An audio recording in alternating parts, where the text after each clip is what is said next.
There are many tales told of the wise men who came to visit Jesus. The Bible tells us very little about them, not even how many there were. We just assume that there were 3 because there were 3 gifts. But many legends talk about a 4th wise man, or sometimes a woman, who tags along somehow, and this is one such story. It originally came from France. There were 4 friends who lived in the East. They were all stargazers who looked to the heavens for messages. You may know 3 of them, called Caspar, Melchior, and Balthazar. But there was a 4th too, and his name was Ziba. Ziba, to be frank, was a bit of a dreamer. He just couldn't make decisions about anything. There were too many possibilities to consider. But that meant that at least Ziba kept his eyes and his mind open.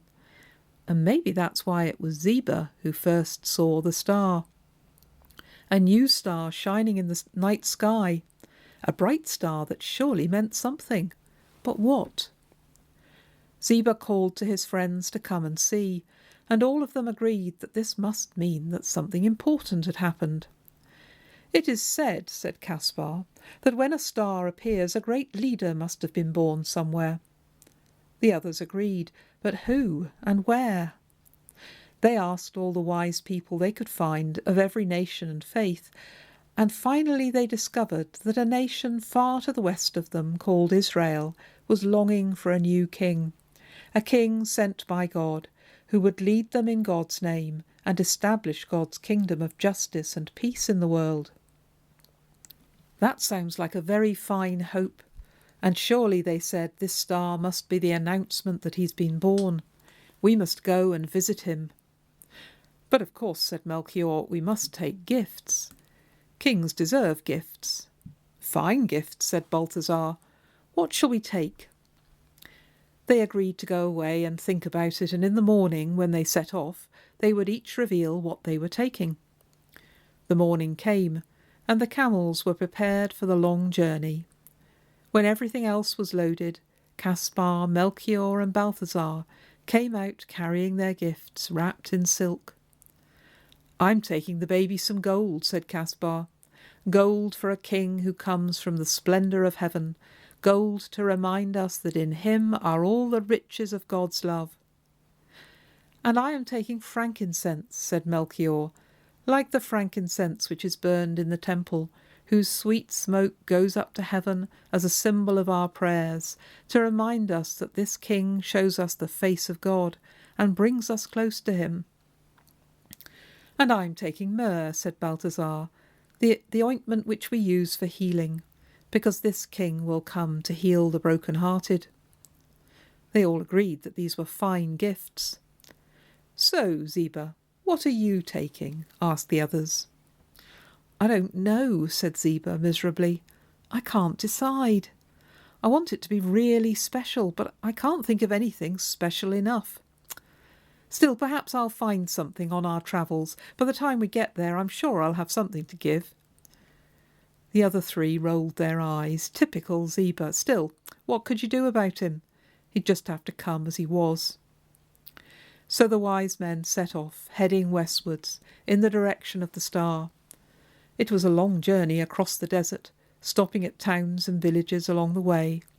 And everywhere they stopped, Ziba hunted for a gift for the newborn king. He looked in the bazaars, he looked in the libraries. Perhaps a really special book would do, a precious book full of wisdom. But there was nothing that was quite special enough. The days passed and the weeks passed, and still Ziba had nothing to give the child if they found him. When they got to Israel and to the court of King Herod, where else would a king be born, Ziba even looked around there. Perhaps the king could suggest something. But somehow he didn't quite trust Herod, and he was glad when Herod sent them on to Bethlehem. That was where King David had been born, so perhaps it was worth a try. And when they got there, look, the star appeared again. It was shining down on... well, that couldn't be right. It was shining down on an ordinary little house. Not even on the house, but on the animal shelter at the back. A king? Born here? The wise men stopped, and they looked at each other. No one wanted to say it, but could this possibly be right? They got down off their camels and wondered what to do next. At that moment a man came out of the stable. "Can I help?" he asked.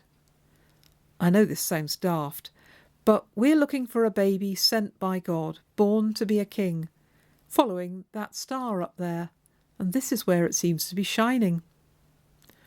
"Well," said the man, "I don't know about messages in the stars and all that, but our baby is certainly a king to us and a gift from God. Come on in and see for yourself." Suddenly the wise men knew somehow that this was the place and this was the child. Caspar, Melchior and Balthazar reached into their saddlebags for those gifts they'd packed so carefully, but Ziba, of course, still had nothing to give. Caspar, Melchior and Balthazar set off towards the stable. "Aren't you coming, Ziba?" But Ziba just looked miserable. "I have nothing to give the child. I can't come in there with you," he said. "I'll stay here and look after the camels. You go on in." So the three went into the stable, and poor Ziba was left outside. "Well, while I'm here, I might as well do something useful. I expect these camels could do with a drink. I'll fetch some water from the well for them." There was a well in the stable yard right there and a bucket beside it, so Ziba went across to it. He looked down into the well. It was very deep, and the water at the bottom was as still as glass. And on the surface of the water Ziba saw the star, which had led them all this way, reflected in it.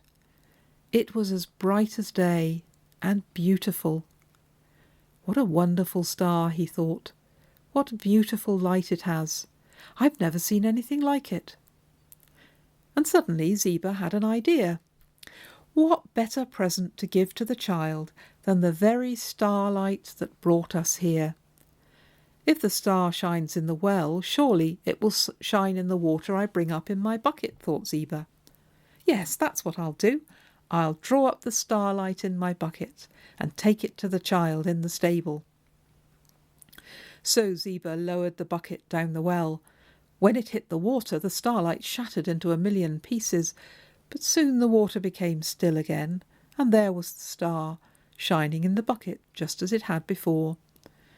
Ziba carefully pulled the bucket up, and still the star shone there.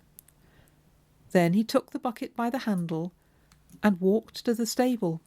He opened the door and stepped into the darkness. There were Caspar, Melchior and Balthazar, kneeling in the straw in front of the baby, and his mother, with their gifts laid on the floor in front of them.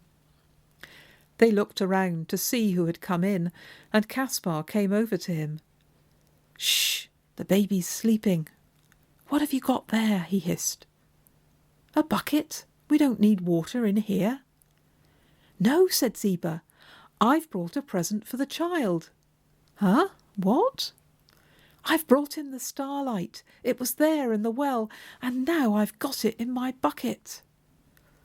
"Oh, Ziba," said Caspar with a sigh. "Don't you realise it was just a reflection of the star above you? Now you're inside the stable, you won't be able to see it. Look." And Ziba looked, and sure enough, all he could see reflected in the bucket was the wooden roof of the stable and his own miserable face staring back at him. As he looked at his reflection, a big fat tear rolled down his cheek and splashed into the water. "What a fool I am! Not a wise man at all. And I still have nothing to give to the child." Ziba heard someone moving behind him, but he didn't want to look around. He felt so stupid. He gazed down into the bucket again. If only he'd been able to bring in that starlight. It was so beautiful. Ziba heard someone moving behind him, but he didn't want to look around. He felt so stupid. He gazed down into the bucket again. If only he'd been able to bring in that starlight. It was so beautiful. "What's the matter?" said a gentle voice behind him. And reflected in the water he saw the child's mother, bending over the bucket to look in it as well. and the reflection of the child in her arms. And then a strange thing happened. The water in the bucket began to glow brighter and brighter. The light was coming from the child's face, and it filled the bucket, and it filled the stable, and it filled Ziba's heart too.